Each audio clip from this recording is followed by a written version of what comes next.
Portrait 2 vous est présenté par Anne Roy et David Welsh de Remax Référence 2000.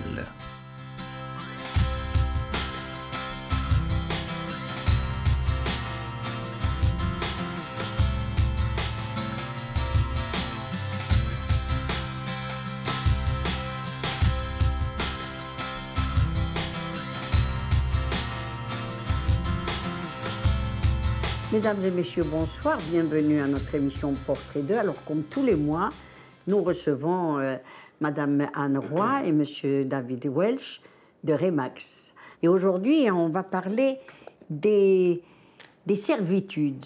Moi, je ne comprends pas très bien les servitudes. Qu'est-ce que c'est? Comment vous expliquez les servitudes dans l'immobilier? Quelles servitudes? Quel genre de servitudes? C'est très large, le volet des servitudes. J'imagine. Dans le fond, pour un peu simplifier ça, je vous dirais qu'une servitude, c'est une contrainte qui pèse sur une propriété au profit d'une autre propriété à un propriétaire différent. Oui, je comprends. Oui, je comprends mieux maintenant. Donc, expliquez. Il y a celui qui supporte la charge, on va l'appeler le fonds servant, et celui qui profite de la contrainte, on va l'appeler, lui, le fonds dominant. Mais finalement, je parle... Il n'y a pas de domineur ni de dominé. Le fonds servant, lui, c'est le propriétaire qui donne une contrainte à l'autre partie. Mais finalement, là, c'est parce que je vous ai dit les mots techniques, fonds servant, oui. Fonds dominant, mais après ça, on va l'appeler celui qui utilise le droit de passage et celui qui l'octroie. Hein? Ça va être le droit facile. De passage. Bien, ça, c'est un exemple de servitude. De servitude, oui. C'est un exemple. Je vais le définir plus en profondeur. Donc, une servitude, c'est un droit réel immobilier, mais il y a deux types de droits. Il y a le droit public, puis il y a le droit privé. Donc, dans le droit public, tu sais, comme sur un terrain, les servitudes d'utilité publique, hydro, belle, oui. Ensuite, la distribution de gaz. Tu sais, sur un terrain, là, bon, vous avez votre propriété chez vous. En fond de terrain, vous avez du filage électrique d'hydro qui est là. Ça, c'est les servitudes publiques. Ça, c'est les servitudes d'utilité publique. Donc, bon. Ensuite, il y a aussi les limitations imposées par la loi. Je vous donne l'exemple dans ça, une limitation. Un fonds de terrain enclavé. Enclavé, ça veut dire que lui, là, son terrain est là, puis il n'y a pas de droit de passage pour atteindre sa propriété. Donc, un fonds enclavé, le terrain suivant, il n'y a pas le choix de lui donner un droit de passage pour atteindre son terrain. Et des fois, c'est une obligation pour l'autre? C'est une obligation par la loi de ne pas enclaver quelqu'un sur son terrain. Parce que, idéalement, là, ça serait d'aller octroyer une servitude publiée, une servitude de passage qui est publiée, réelle et perpétuelle. Ça, là, c'est blindé, c'est ce qu'il y a de mieux comme servitude. Mais des fois, le propriétaire du chemin, bien, il n'a pas réglé cette affaire-là. Donc, la maison, elle reste enclavée. Par contre, il a l'obligation de lui laisser le droit de passage pour atteindre sa propriété. Ça, souvent, c'est imposé par la loi. Tu sais, exemple que le propriétaire du chemin privé, lui, il dirait « Non, tu ne passes pas sur mon chemin. » Il dirait qu'il ne passe pas sur le chemin pour atteindre sa propriété. Il ne pourrait pas, parce qu'il deviendrait enclavé. Et par la loi, des fois, la loi, il faut qu'elle tranche. Quand les gens, exemple, il y a des interdictions qui sont causées puis qu'il y a des abus, là, bien, des fois, la loi du Code civil, il faut qu'elle donne son mot. Donc, ça, c'est des exceptions. Mais la plupart du temps, le droit privé, ce qu'on voit le plus souvent, David, dans notre métier, là, on voit des servitudes de passage, des servitudes de vue. Tu sais, je vais vous donner un exemple, une servitude de vue dans des secteurs comme en ville, tu sais, que les bâtisses sont rapprochées une de l'autre, puis qu'il y a deux fenêtres adjacentes qui donnent une vers l'autre. C'est fréquent, ça, oui. Bon, il faut respecter 1,50 m pour pas que le voisin voit exactement ce que vous faites de sa fenêtre à voilà, sa fenêtre. Oui. Donc là, il faudrait aller enregistrer une servitude de vue. Il existe aussi... servitude d'aspect. Servitude d'aspect. Les servitudes d'aspect, exemple, on a un développement de maisons en rangée. Bien, tu sais, il faut qu'il y ait une uniformité. Donc, parce que Le propriétaire de droite ne pourrait pas dire « Moi, je change mon parement, je mets ça de telle couleur, l'autre met ça de telle couleur. » Donc, il n'y aura plus d'uniformité. Donc, il faut aller enregistrer une servitude d'aspect. C'est un peu, si vous me permettez, comme dans les condos. Quand vous achetez un condo, vous avez des servitudes, si je m'exprime bien. Vous ne pouvez pas mettre de fleurs, vous ne pouvez pas mettre de barbecue sur le balcon. Non, ça, on va en parler. C'est pas tout à fait la même chose. C'est pas la même servitude. Ça, c'est dans la déclaration de copropriété. On appelle ça les règlements. Les règlements. Ça fait partie d'une prochaine émission. Bon. Exactement, on va en Je vais trop vite. C'est ça. On a tellement de sujets, Mme Alice, là. Mais tu sais, dans la copropriété, là... Ouais. Ensuite, c'est certain que des fois, il peut y avoir une irrégularité quelconque qu'on voit, puis que là, pour blinder, tu sais, quand je dis blinder, là, ça veut dire qu'on enregistre la servitude. Ouais, c'est du solide, là. Pour que, tu sais, pour qu'elle soit éternelle et perpétuelle. Réelle et perpétuelle. Réelle et ça. perpétuelle. Ça, je vais vous l'expliquer après. Mais par contre, des fois, il y a des irrégularités, puis on pourrait enregistrer une servitude... personnelle. Non, on pourrait finalement enregistrer pour une irrégularité une servitude de tolérance. De tolérance aussi, oui. Hein? Exactement. Tu sais, puis Qu'est-ce que vous appelez? une servitude de tolérance. C'est-à-dire? Un défaut, dans le fond, là. Je vous donne l'exemple. Il y a un chemin privé. Notre propriété qui est adjacente de l'autre côté, bien, elle a, exemple, un mur de soutènement qui empiète dans le chemin privé, puis qu'on s'est aperçu de ça. Pour ne pas lui demander de défaire son mur de soutènement, bien, on va aller enregistrer une servitude de tolérance. Alors, après ça, quand c'est enregistré, on appelle ça, une servitude réelle et perpétuelle, parce qu'après ça, elle peut aller à un autre propriétaire si on vend la maison pour pas qu'il y ait Pour pas que chaque fois renouveler cette demande-là. C'est ça. C'est ça. Exactement. Je veux expliquer les mots servitude. Ça veut dire servitude, c'est régulariser tel ou tel défaut, c'est ça. Quand je dis un défaut, c'est finalement... Une situation. Une situation, puis on pourrait enregistrer un paquet de sortes de servitudes. Tu sais, deux voisins, pour avoir une servitude, il faut avoir un fond de terrain, un à côté de l'autre, puis que, finalement, exemple, je vous donne un exemple, un puits de surface. Il peut être sur le terrain d'une personne, puis l'autre terrain d'à côté pourrait utiliser sa source d'eau. Donc, il faut aller enregistrer une servitude. Une servitude, oui. Mais tu sais, les servitudes... C'est une autorisation Oui, mais au-delà de ça, une servitude, ça s'établit de 4 façons. OK? On va y aller par contrat, par testament, par effet de la loi. Ça, c'est de la façon que ça s'établit, puis également par destination du propriétaire. Donc, il faut que ça soit établi d'une de ces 4 façons-là. Et ça, c'est important de bien le comprendre. Exactement. C'est certain que c'est des façons de faire. Ensuite, il y a aussi la distinction entre une servitude personnelle et une servitude réelle et perpétuelle. C'est ça. Donc, la servitude personnelle est au bénéfice d'une personne. Donc, on lui a octroyé à cette personne-là un droit. Un droit. Donc, si cette personne-là s'éteint, la personne décède, bien, automatiquement, la servitude, elle n'existe plus parce qu'elle a été attribuée à une personne. Donc, c'est toujours mieux... Bien, des fois, c'est tout dépendant. Des fois, c'est bien une servitude personnelle, mais si on veut une servitude qui reste en place tout le temps, bien, ça va être une servitude réelle et perpétuelle, parce que la servitude réelle, elle est attachée à la propriété et non à la personne. Voilà. Justement, c'est ça que je voulais savoir. Alors, la meilleure des façons, c'est de faire une servitude pour des gens qui sont propriétaires. Je suis propriétaire, j'achète aujourd'hui la servitude, elle me donne ça. Mais si je meurs, mon enfant, il voudra vendre plus tard et il n'a pas la même garantie. Donc, ce que vous expliquez là, c'est garantir pour le suivant, et le suivant, et le suivant. C'est des titres, hein? C'est des titres. C'est des titres. Absolument. Alors, elle suit la propriété au fil du temps. Ça veut dire que le propriétaire change, mais la servitude reste en place. Tout le temps. Voilà, c'est ça. Ça, c'est la meilleure façon là, pour régler un problème pour pas qu'on y revienne. Oui. Mais des fois, on peut régler un problème temporaire. C'est pour ça qu'il existe aussi les servitudes personnelles. Tu sais, être attribué à une personne temporairement, parce que si, exemple, c'était une autre personne que celle-ci, bien, peut-être qu'il ne voudrait pas octroyer ce droit-là.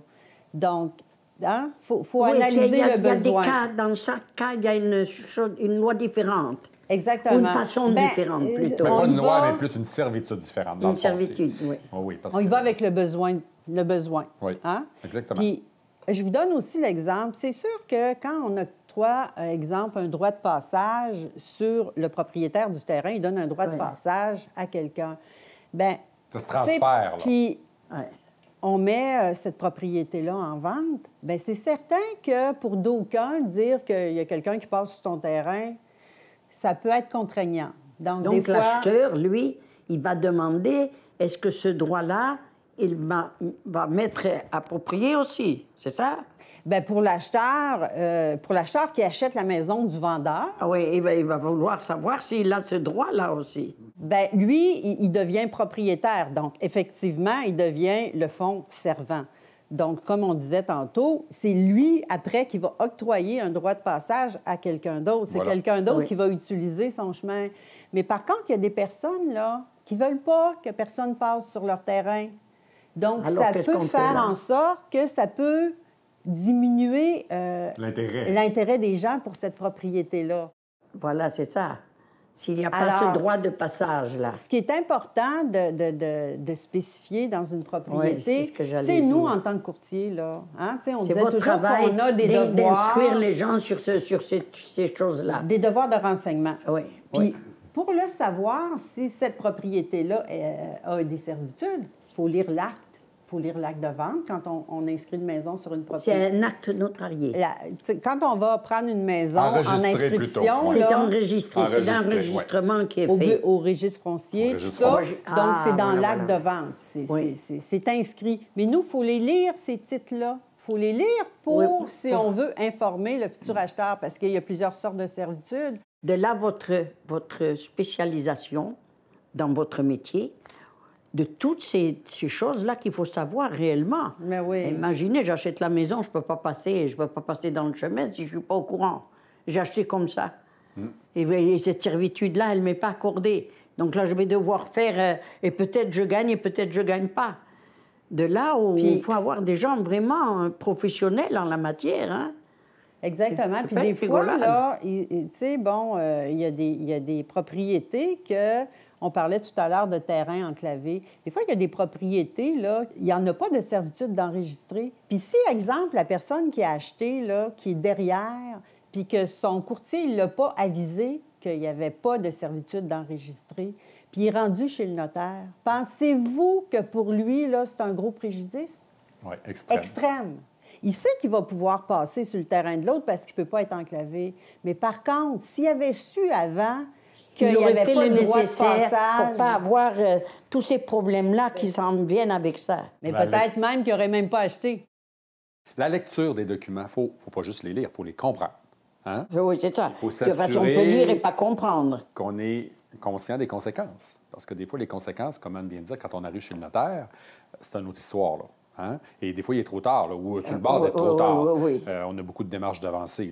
Donc, dans le cours de route, il faut être bien renseigné constamment, de façon à prendre les bonnes décisions éclairées. C'est ça le rôle du courtier. Exactement. C'est de bien renseigner l'un comme l'autre, même le vendeur. Des fois, le vendeur, il a acheté, il n'est pas au courant des problèmes que ça peut lui causer parce qu'il ne les a pas réglés avant. Des fois, il ne le savait pas. Hein? Des fois, il ne sait même pas. Non, plus souvent qu'autrement, il ne sait même pas. Parce que des fois, Mme Alicée, là, on arrive chez des clients, puis nous, on se met à lire les titres, puis on regarde les affaires, tout ça, puis on lui parle de telle irrégularité qu'il y a chez lui. Il n'est pas au courant. Ou il va dire c'est pas grave. Non, c'est grave. Parce que si la gravité, là, c'est grave. On ne le voit pas là, on va le voir chez le notaire. Parce que le notaire, lui, va le dire. Une suite. Puis quand, tu sais, de là, on a parlé dans l'émission précédente de certificat de localisation. C'est pour ça là, on y revient toujours. Hein? On y revient toujours parce que c'est le plus important. Document. On disait que parce que dans le certificat de localisation, toutes les servitudes, toutes les irrégularités, on les voit. Puis si, exemple, il n'y en a pas de certificat, nous, là, pour nous, là, c'est très important parce que là, on apprend tout de l'état de la propriété sur place. C'est pour ça qu'on demande tout le temps aux gens de le produire tout de suite. Parce qu'on ne veut pas arriver chez le notaire puis apprendre quelque chose, dire si j'avais su ça. Si j'avais su. Ou baisse-moi le prix parce que moi, j'ai un préjudice. Hey, du monde s'obstiner chez le notaire, là, Ça arrive, là. Et là, nous autres, on vient toujours mal à l'aise. Écoute, heureusement, souvent, on va prévenir la chose. Mais tu sais, on entend parler de choses comme ça régulièrement. On leur dit, mais écoute, tu n'as pas pris un courtier. Tu dois comprendre que... C'est comme ça. Ben oui. Écoute, alors ça va te coûter plus cher parce que là, tu arrives chez le notaire et les gens vont te renégocier, puis souvent, ça peut pincer. Là. Ouais. Donc, tu sais, on en raconte déjà partout, à l'épicerie, n'importe où. Hein? Les gens nous parlent. Ah, j'ai vécu telle affaire, telle affaire, telle affaire. Puis nous, on s'en reparle des fois, puis on se dit, mais ça n'a pas de bon sens. Mais qu'est-ce que vous voulez? Des fois, en pensant qu'on va sauver, l'équation en bout de ligne n'est pas celle qu'on aurait imaginée. On dit toujours, pour pas cher, tu as pas cher. C'est ça, pour pas cher, tu as pas cher. Des fois, tu payes, mais ça valait le coup de payer parce que tu as évité toutes ces choses-là. Et nous, on ne va pas éviter quelque chose, c'est la pause. Donc, on fait une courte pause et on revient tout de suite après avec nos deux invités.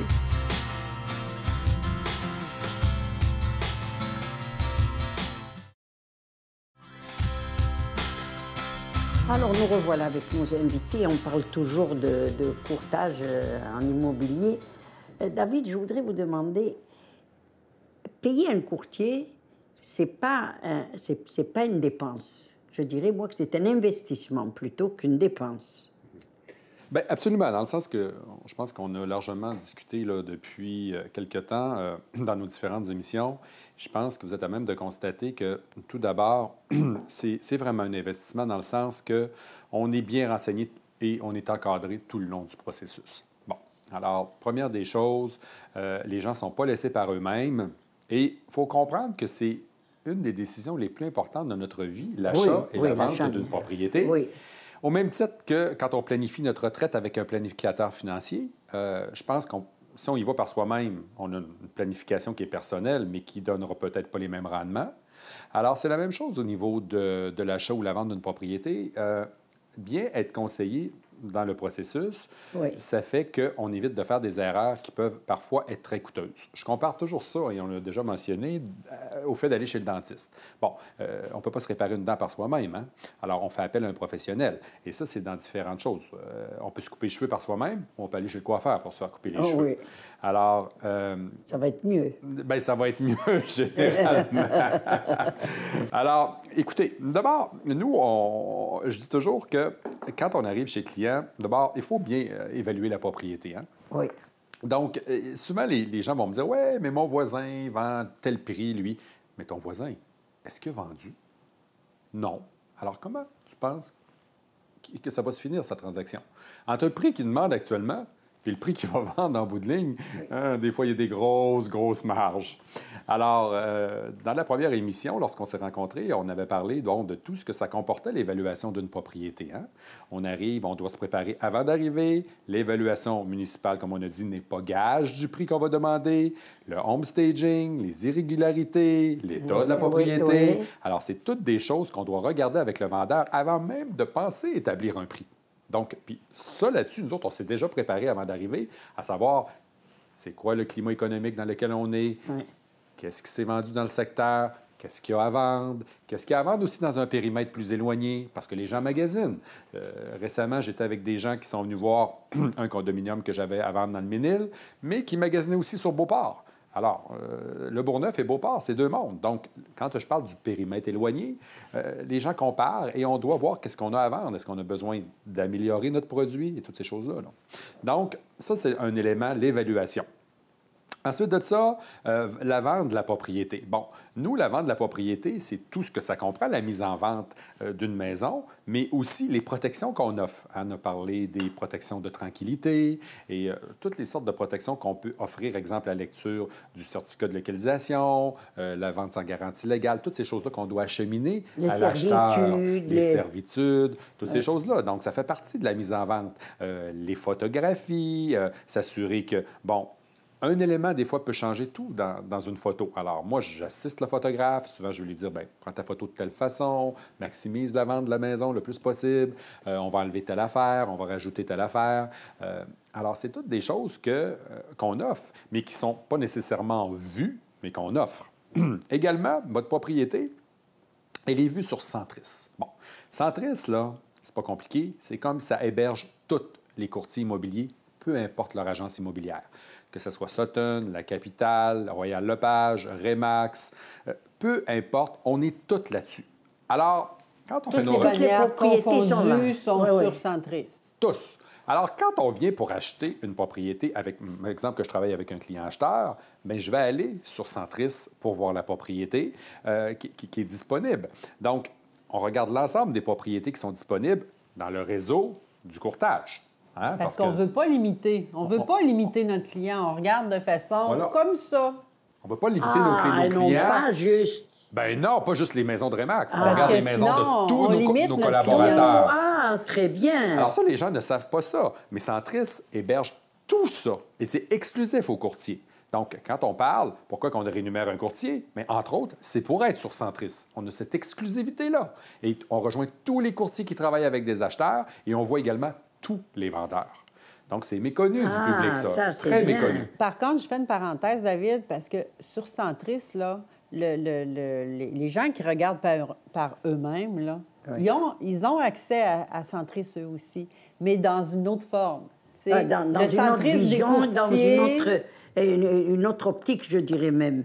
Parce que le courtier, lui, il a des privilèges avantages, ou des avantages. privilèges Oui, c'est plus large qui est dans notre- plus large que moi ou n'importe qui va aller regarder ce site-là. Mais par-dessus tout, quand on va par nous-mêmes, notre propriété, on n'est pas sur Centris. Alors, tous nos collaborateurs dans le domaine de l'industrie immobilière qui magasinent une propriété avec leurs acheteurs ne verront pas ceux qui vendent par eux-mêmes.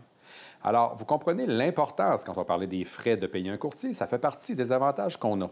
Alors, c'est substantiel, là. Parenthèse, est-ce que le courtier, il les paye avant ou pendant ou après? Au notaire. chez le Au notaire. notaire, quand vous arrivez chez le notaire. À Si la on fin, ne vend pas, on à n'est la pas fin. payé. Si nous, on est payé Donc, en vraiment réalité, c'est un dernier lieu. investissement, c'est pas une dépense. C'est un investissement. puis c'est Vous l'avez dit, c'est un investissement C'est parce un que investissement. le vendeur, lui, qui met sa propriété sur le marché, qui contacte un courtier pour la mise en place de sa... Tu sais, nous, là, les vendeurs, les courtiers plutôt, hein, ce qu'on veut, là, on a la même optique que le vendeur. On veut vendre dans un délai très rapide, au juste prix, puis lui donner la meilleure visibilité. Je C'est ça. dirais que cet investissement, il me garantit un professionnalisme en la matière. Exactement. On va ajouter à ça, je pense que c'est encore plus important de ce qu'on vient de dire précédemment, c'est qu'il ne faut pas penser qu'en vendant par soi-même, il va nous rester plus d'argent. Combien de fois j'ai vu le contraire? Je vais vous donner un exemple qui est très important. C'est que, bon, d'abord, les gens qui magasinent, mettons qu'ils vont voir une personne qui vend par soi-même, OK? La personne, il va lui dire, bien, écoute, tu n'as pas de courtier à payer? Non, tu peux me baisser le prix en conséquence, hein? Alors, si tu avais un courtier, ça coûterait tant, baisse-moi le prix. Et souvent, par-dessus ça, au départ, le vendeur, il va avoir mal listé sa propriété. Donc, il ne l'aura pas listé dans le bon prix du marché. Et en plus, il va se faire baisser en se faisant dire, tu n'as pas de courtier. Nous, on dit, c'est ça. Nous, on a vu le marché, on a vu les comparables vendus. Voilà. Quand on établit un prix, c'est ça, et on reste là. On maintient le plus possible le prix qu'on donne au départ. C'est sûr qu'il va y avoir des circonstances, des fois des délais de vente qui vont être plus longs. Il y a des choses qu'on ne... Comment je pourrais dire? Qu'on n'a pas le contrôle dessus. Mais dans l'ensemble, on va essayer de maintenir le plus possible le prix qui est indiqué. Ouais, le juste prix, comme David dit. Le juste prix. Mais des fois, le juste prix, des fois, notre vendeur, tu sais, bon, nous, on donne notre opinion sur le prix, mais des fois, tu sais, bon, il est plus ou moins d'accord, ça vaut Ouais, peut-être comme un dans peu toute plus. chose, c'est ou normal. bon. Bien, tu sais, nous, on a donné notre opinion, puis finalement, bon, Mais vous êtes là pour ça. exactement. Les vendeurs ou l'acheteur, lui, il n'est pas au courant du marché, l'acheteur, premièrement, parce que ce n'est pas sa profession. Il ne sait pas comment que ça se passe. Voilà. Il ne sait pas comment ça se passe ailleurs non plus. Et le vendeur, lui, il veut avoir un gros prix, mais il n'est pas sûr d'avoir ce prix. Il vaut mieux un tu l'as eu que deux tu l'auras. Hein? Et par la suite, tu as une poursuite parce que ton contrat est mal fait.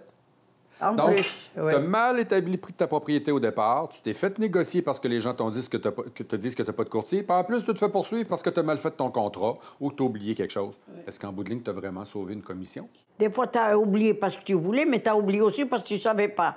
Alors, si tu es ignorant, tu oublies beaucoup de choses. Ouais, on parle, regardez, ça fait déjà une deuxième émission qu'on fait. Et puis, il y en a.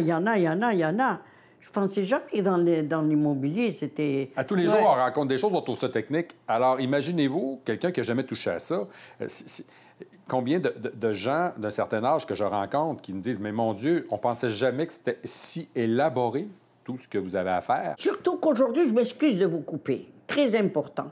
Aujourd'hui, on ne traite pas des affaires avec une poignée de main. Non. Comme ça se faisait dans le temps de nos grands-parents, même pas de nos parents, de nos grands-parents. Une poignée de main, la parole, le respect de la parole. Ouais. Aujourd'hui, il faut le notaire, l'avocat, le courtier, tout le monde, et on ne sait pas non plus encore où on va arriver. Non, parce que des fois, on a des contrats signés, blindés, promesses d'achat, conditions de réalisation terminées, mais on n'a pas passé chez le notaire encore. Nous, là, Il faut se rendre chez le notaire. jusqu'à temps qu'on est rendu chez le notaire puis que les deux parties, ils ont signé, puis le notaire, maître instrument, a signé, là, on peut dire c'est fait. Également, une chose qui est importante, c'est que les gens, souvent, ils vont me dire, David, ta négociation, est-ce qu'on peut négocier ta rétribution? Moi, je leur dis, si je négocie ma rétribution auprès de vous, je vais négocier de la même façon quand je vais vendre votre maison, aussi rapidement. Je vais vous baisser. Hein? Oui. Moi, je ne négocie pas ma rétribution. On a beaucoup de frais à rencontrer que je vais parler, mais dites-vous une chose, un courtier qui va baisser les frais, les collaborateurs n'iront pas sur sa maison parce qu'il va être en bas du marché. On a un minimum de marché à respecter. Et ça nuit à la vente de votre maison. Absolument. Le courtier immobilier, il y a des frais. Il y a des frais d'agence, il y a des frais de bureau, il y a des frais d'assurance, des frais d'ordre à payer. Il y a des frais d'hébergement de site, des frais de collaborateurs, les frais de la chambre immobilière, les frais de publicité, les frais de formation continue, les frais de déplacement, les frais de pancarte, les frais de fourniture, l'impôt, le salaire. Et il faut se garder, tu sais, du roulement. Il y a toujours des imprévus. Alors, quand on pense qu'on paye un courtier X montant ou qu'on nous laisse miroiter qu'un courtier coûte tant, non, le courtier n'empoche pas ce qu'il touche. Le courtier a beaucoup de dépenses avant d'empocher, souvent le peu qui reste. Et ça, il faut le comprendre.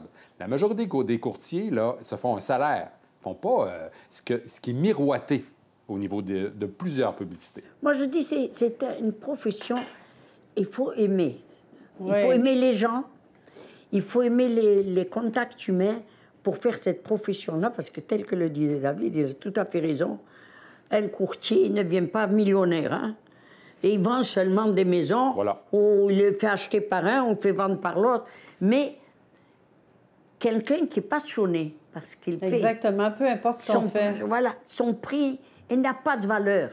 Parce que quand je reçois le service vraiment que moi-même, je ne peux pas me donner à moi-même. On le dit si bien, on est là pour une transaction réussie.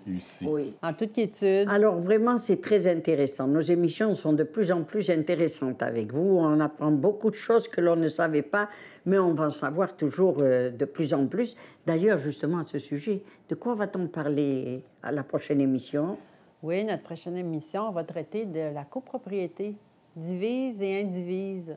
On va éclairer les gens à ce sujet-là, parce que sur ce sujet-là, Mme Alice, on a long à dire. Hein, David? Oui, alors, diviser, indiviser, on va en parler dans la prochaine émission. Quelle est cette différence? Et les pièges aussi. On va essayer de les traiter, à éviter lors d'un achat.